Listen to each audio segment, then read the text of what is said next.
Vamos a hablar a continuación del diálogo que se está realizando en el país y que debe culminar con una serie de importantes reformas. Para hablar de ese tema tenemos con nosotros al señor Rafael Toribio, quien es presidente del Consejo Económico y Social del CES. Gracias. Buen día, don Rafael. Buenos días. Gracias por invitarme. Con mucho gusto estoy entre ustedes. ¿Cómo va el diálogo? O los diálogos, porque son mesas que están funcionando de manera simultánea. Sí. En principio, bien, pero quiero empezar diciendo que en ese famoso discurso del presidente del 18, hizo la sugerencia, o el mandato, como se quiera, o la encomienda, de abordar reformas fundamentales desde el punto de vista institucional, y en principio eran 12 reformas que él propuso, pero los partidos políticos en esta oportunidad, en actividades del CES, así de búsqueda de consenso, forman parte desde el principio y no invitados como en otras oportunidades. Y en la primera reunión de ese plenario, que estaban los partidos políticos, ellos propusieron 3 reformas más, entonces se llegó a 15 realmente. Se dividieron las reformas en mesas temáticas que abordaban reformas que no estaban siendo gestionadas. Y habían 3, laboral, pacto educativo y pacto eléctrico, que ya estaban avanzadas. Habían 2 pactos firmados, el eléctrico y educativo. Y lo laboral, por acuerdo con la OIT, se maneja en un comité consultivo en el Ministerio de Trabajo, donde es tripartito solamente, gobierno, laboral y empresarial. Entonces, se concibió 12 mesas temáticas y 3 espacios institucionalizados. Y se comenzó. Al final las 11 mesas quedaron, las 12 quedaron en 11, porque se pospuso lo fiscal y por la situación de Ucrania, la mesa para hidrocarburos también se pospuso hasta que haya una cierta estabilidad en el mercado de los hidrocarburos. Por consiguiente, comenzamos con 11 mesas y 3 espacios institucionalizados.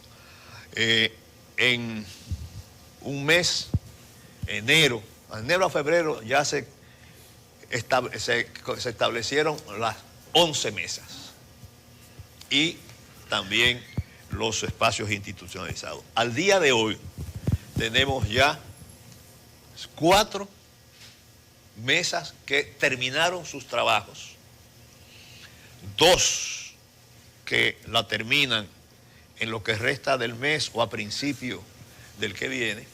Ya hay una con el informe final y hay de las que restan 3 que van en buen camino y hay 2 que tienen que agilizar el paso. Es decir, que nosotros en estos momentos tenemos más de la mitad prácticamente de las mesas concluidas y los espacios institucionalizados están funcionando. El laboral sigue en el Ministerio de Trabajo. Se creó una comisión especial para el pacto eléctrico, que se han incorporado los partidos políticos, y ya antes de ayer hicimos una segunda asamblea del pacto educativo. Es decir que nosotros pensamos, estamos haciendo todo el esfuerzo para que en julio se concluya el proceso y lo más tardar a mediados de agosto. Vamos a ver la reforma constitucional. Ajá.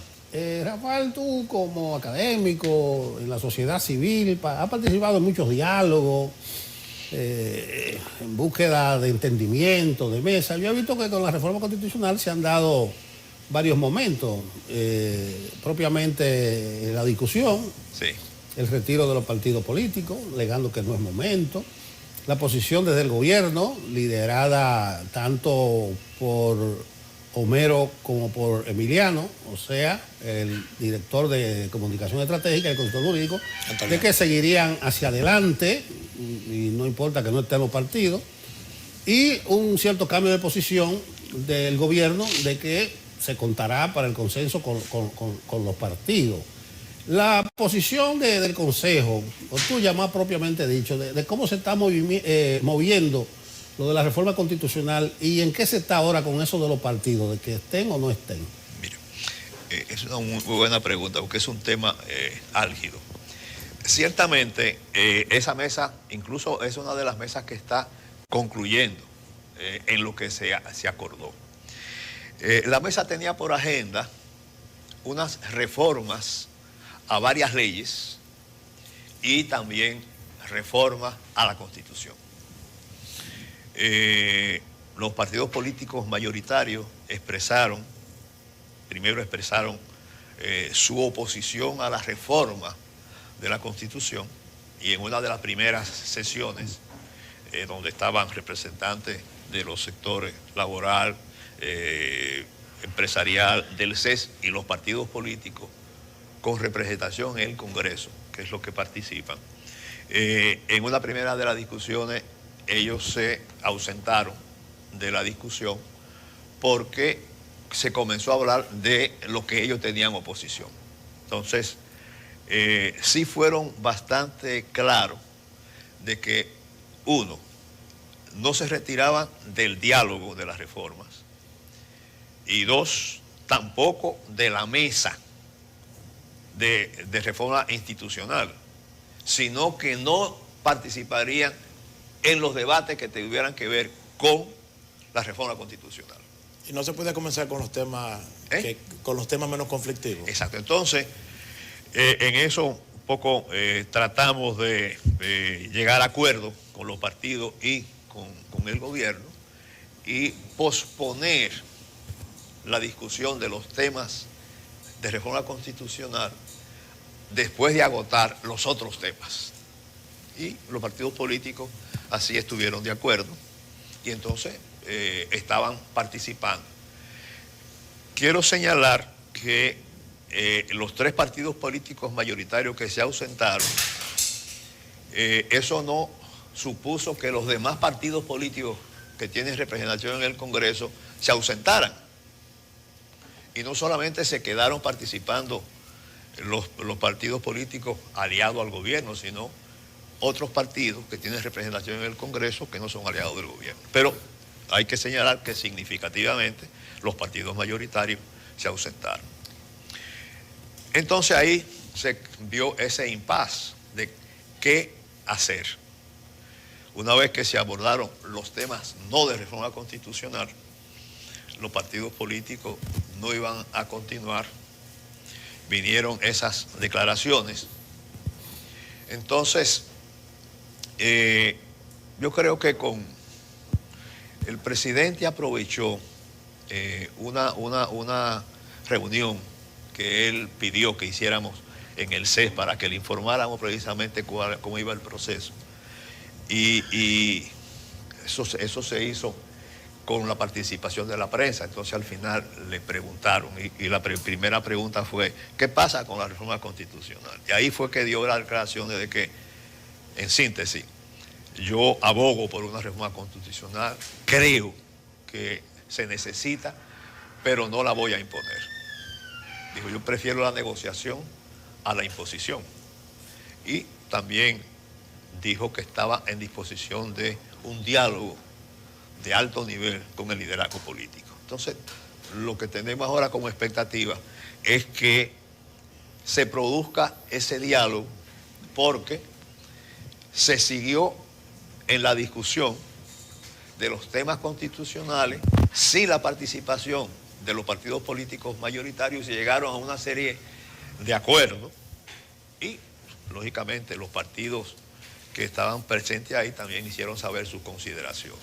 Y en estos momentos hay ya una matriz con los consensos, los disensos de los que participaron, los sectores empresarial, laboral, social y los partidos políticos que se quedaron, sobre las leyes ordinarias y también sobre la reforma constitucional. Y eso está ahí y yo espero que conforme al pronunciamiento del presidente de la República, se produzca ese diálogo en paralelo para que se conozca en el Congreso lo que terminó con los trabajos de la mesa y las posibilidades de lo que se logre en el diálogo.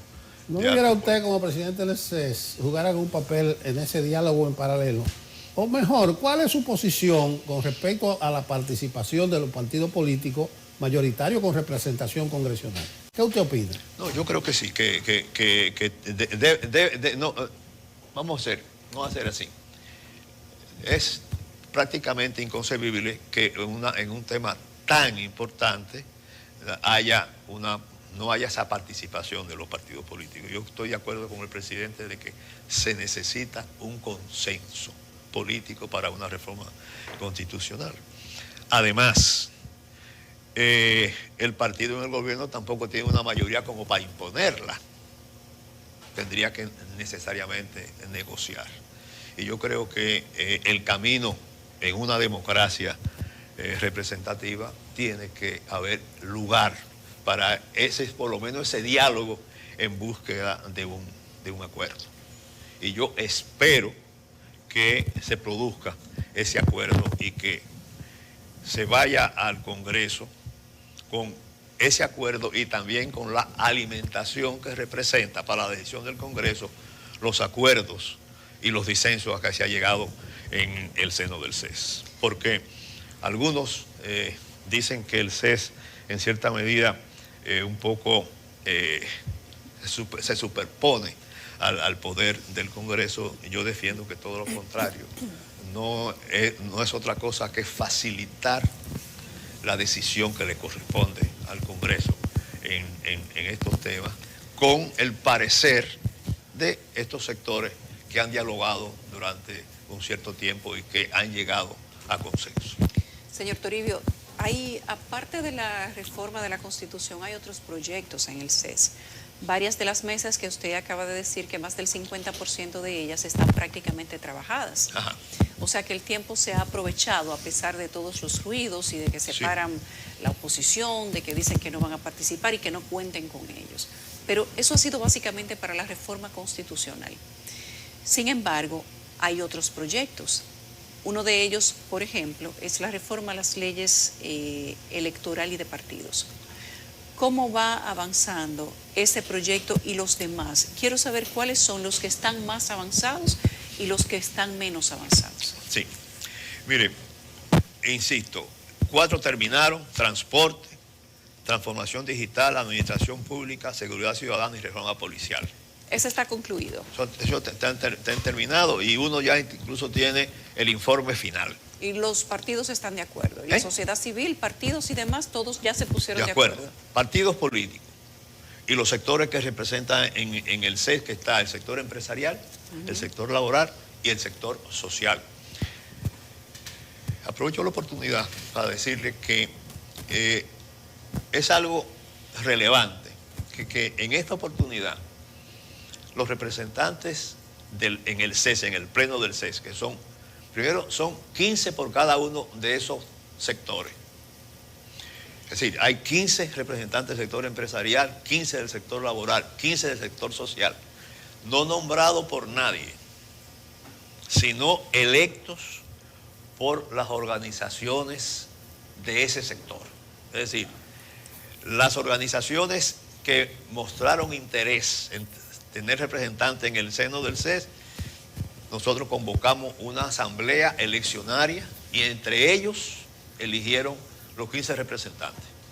Entonces, en esta oportunidad el CES tiene una representación, yo diría, bastante pertinente, porque fueron electos por esos representantes.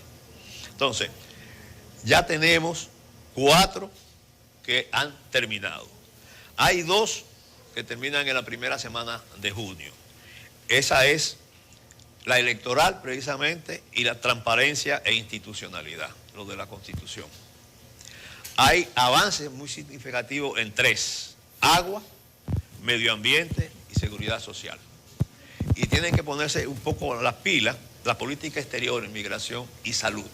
En salud hay avance, yo creo que en un par de reuniones de trabajo concluye. Ahora, usted me dijo en lo electoral.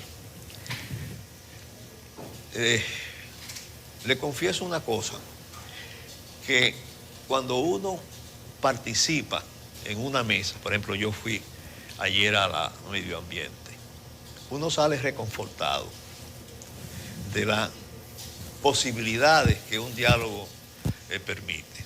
Porque, por ejemplo, en el sector social estaban representantes del mayor activista en defensa de la naturaleza y del medio ambiente, haciendo aporte muy significativo y con una receptividad de los otros sectores, los partidos políticos y el sector gobierno que estaba ahí, de aceptar lo razonable y llegar a acuerdo de que este es un consenso,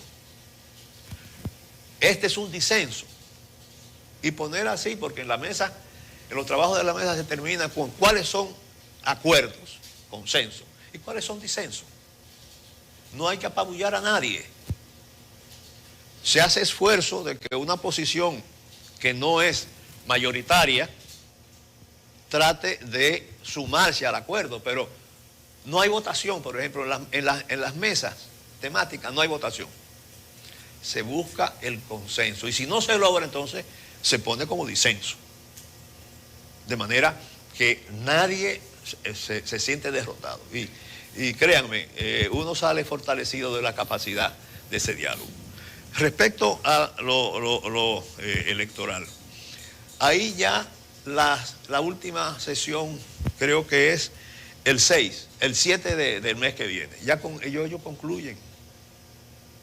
Ellos hicieron una matriz, porque hay que reconocer, la Junta Central Electoral tenía propuesta, tanto la ley de partido como la ley de régimen electoral. Se llegó a un acuerdo de que los partidos políticos presentaran sus propuestas.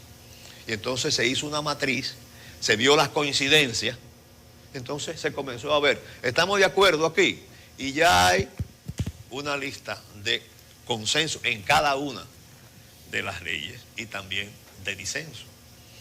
Y lo que se ha logrado ahí, entonces se va a pasar al Poder Ejecutivo para que el Poder Ejecutivo lo remita al Congreso y el Congreso esté alimentado con esos acuerdos y esos disensos logrados en la mesa.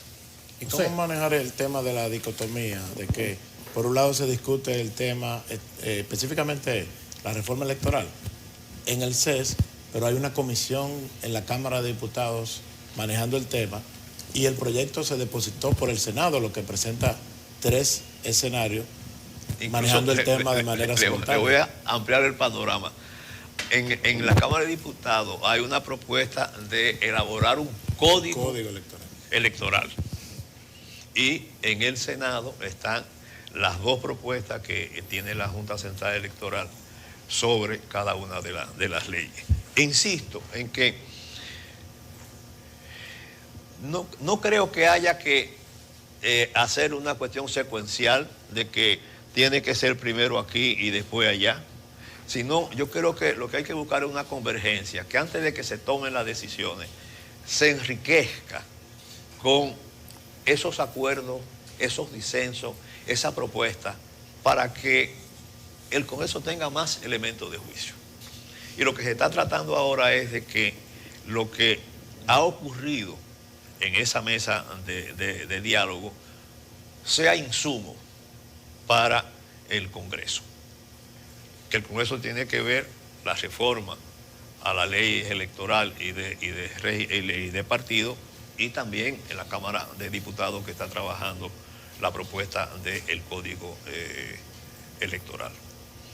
A fin de cuentas, creo que es beneficioso para la decisión que se va a tomar y también para la democracia que el Congreso conozca el parecer de estos sectores diversos que están representados en el CES.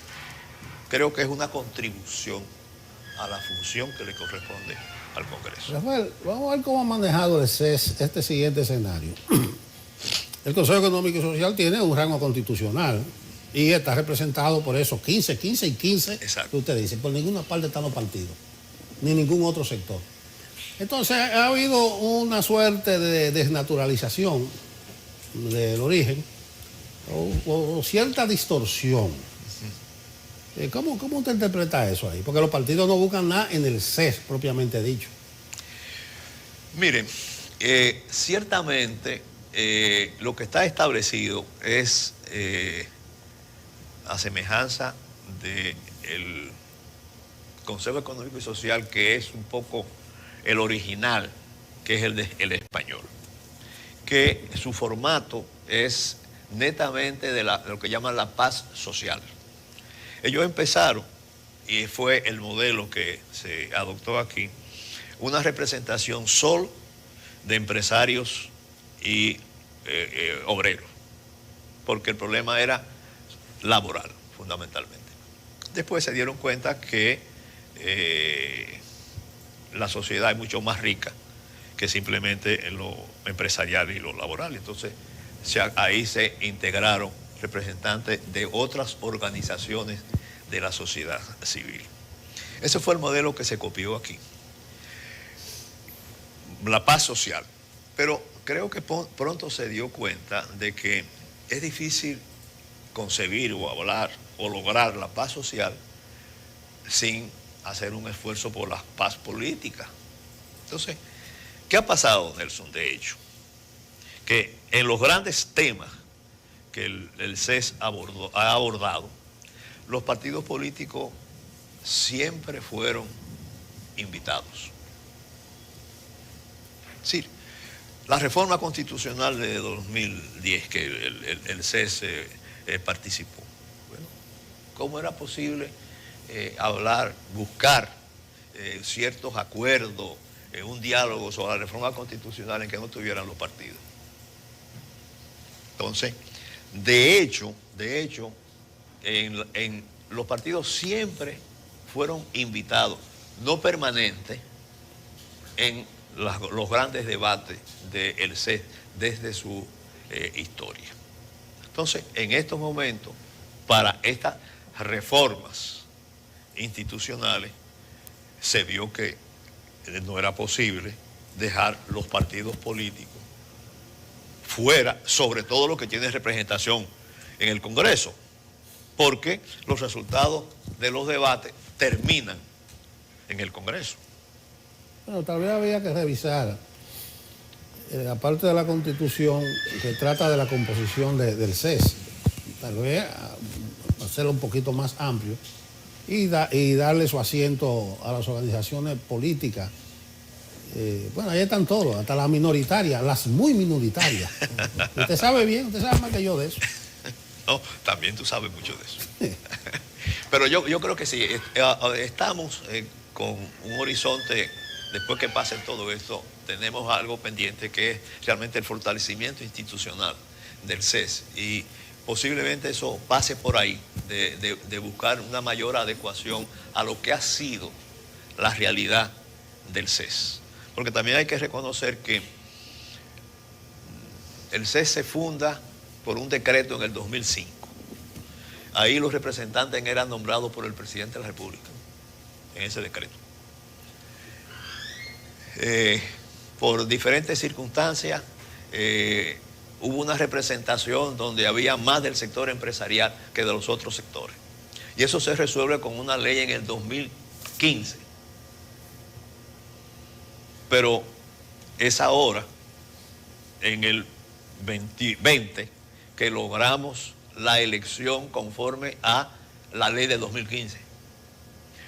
Pero antes de 2015, de la ley de 2015, vino la reforma constitucional donde le da rango constitucional al CES por el artículo 251 de la Constitución. Entonces, es un proceso largo, tortuoso, que yo creo que tenemos que ahora verlo de aquí hacia atrás para hacer los ajustes que son convenientes. Usted ha expresado satisfacción cuando asista a una de las mesas y ve Sí. los aportes.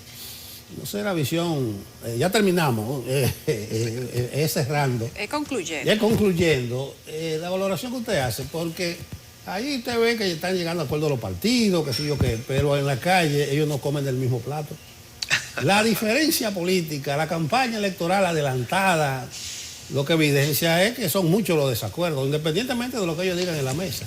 Sí, lógicamente tratamos por todos los medios de que haya un compromiso en que como compromiso se puede obviar después, pero pudiera tener, vamos a decir, un costo político. Me explico. Los acuerdos en el cese, incluso los firmados, no tienen una vinculación jurídica. Realmente es un compromiso. Entonces, en la metodología que se aprobó, el informe final en cada mesa, con los acuerdos y los disensos, tienen que ser firmados por todos los que participaron en la discusión, incluyendo los partidos políticos. De manera que si hay un comportamiento posterior diferente, se le puede reclamar por lo menos la incoherencia. Eso es lo que dicen dos de los principales partidos de oposición, que luego de instalada la Asamblea Revisora, va lo del 50 más 1, bajar eso. Pero como tú dices, es un compromiso. Pero la clase política dominicana no es que honra mucho su compromiso. Pero yo creo que poco a poco se ha demostrado, y creo que corresponde a la sociedad civil hacerlo, es que las incoherencias debieran tener un costo político, aunque no jurídico, por la vinculación. Es decir, si usted firmó en una mesa libremente, estuvo en las discusiones, estuvo de acuerdo en que esos son consensos y estos son disensos, y después usted se desmarca, se le puede decir que usted es un incoherente. Bueno, eso es lo mismo que se dice del transfugismo, de tú llegar a una candidatura con otro partido, con los votos y el nombre y la marca de otro partido, y después tú te vas para otro. Pero yo creo que se necesita opinión pública que haga énfasis en eso. Vigilante, usted mismo de la sociedad civil. Que Rafael Toribio es un militante de la sociedad civil. Yo me defino como un militante de la sociedad sí, civil. Por eso le dije. Y así si me hubieran dejado presentarlo a usted, yo lo presento, Rafael Damares Toribio, presidente del Consejo Económico y Social y militante de la sociedad civil. Así mismo. Eso es lo que usted es, un militante. Siempre ha sido así. Estos diálogos se supone que deben culminar, quizás no todos, pero la mayoría, en reformas que deben ser aprobadas en el Congreso. Claro. Según el curso del diálogo, ¿cuáles serían, si podríamos pronosticarlo, las primeras reformas que se podrían producir, que se podrían realizar, materializar? Mire, yo creo que lógicamente hay temas más difíciles que otros. Evidentemente, el tema constitucional, el tema electoral, tiene mucha importancia para los partidos políticos. Entonces, quizás estratégicamente, pero ya eso no nos corresponde a nosotros como CES. Es decir, cuáles deben ir primero. Uno puede hacer recomendación, pero yo creo que sería razonable pensar e ir dándole salida a los menos conflictivos. Sí, por ejemplo, hay un acuerdo muy amplio respecto a la transformación digital. Se había trabajado, se había hecho un cierto consenso y como es una cuestión muy técnica, eso funcionó. Entonces ya hay un plan en todo lo que tiene que ver con el área digital. Tienen una serie de líneas de acción, un plan operativo, y eso no creo que tenga dificultad en el Congreso. En el transporte también se logró bastante porque se partió de lo que la nueva ley de movilidad. Y entonces incluso ahí se hicieron ajustes conforme a la experiencia que se estaba viendo. No creo que ahí haya muchas dificultades. Y así, por ejemplo, con todo lo que significa el tema agua, que esa fue la primera mesa que continuó, han trabajado muchísimo, se ha buscado un acuerdo bastante importante porque se ha hecho consulta territorial en las cuencas hidrográficas de cada región. Y ha habido una participación muy importante de los habitantes de ese territorio. Es decir, no ha sido algo en el Ministerio de Economía, Planificación y Desarrollo. Bueno. Y yo creo que ahí va a haber acuerdos básicos para el tratamiento del sector agua. En medio ambiente se va caminando bastante bien, porque hay una gran representación de los activistas en esa área. Gracias. Sí, yo creo que vamos a tener una propuesta de reformas viables. Gracias, Rafael. Saludo por allá al entorno familiar. Dígale que no ha habido transfugismo, que los afectos se mantienen incólumes.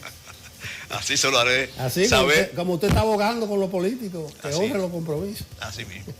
Gracias. De acuerdo, muchas gracias a ustedes.